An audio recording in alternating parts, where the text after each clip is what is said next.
So, hello guys! Na-miss ko kayo.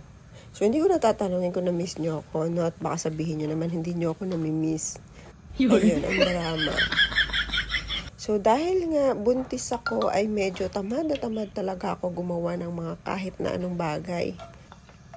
At kahit nga sa pagko-content, sus, hirap na hirap talaga ako.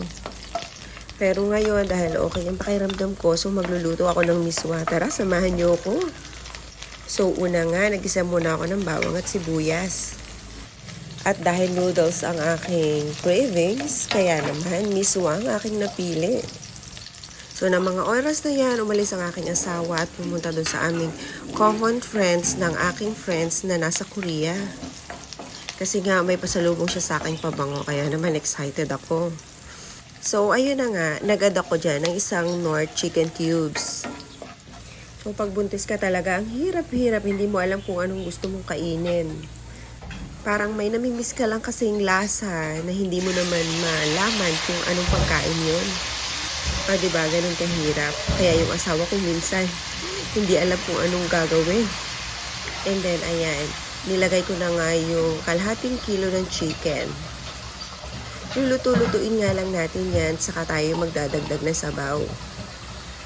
Nasa 16 weeks pa nga lang ako ng aking pagbubuntis. At sa 16 weeks na yun, yung mga cravings ko hindi pa talaga nawawala. At mas ganado akong kumain.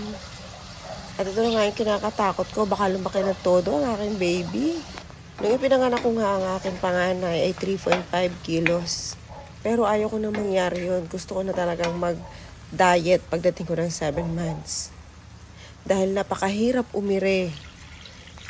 Buti na nga lang talaga at maalaga ang asawa ko, kaya naman hindi ako nahihirapan.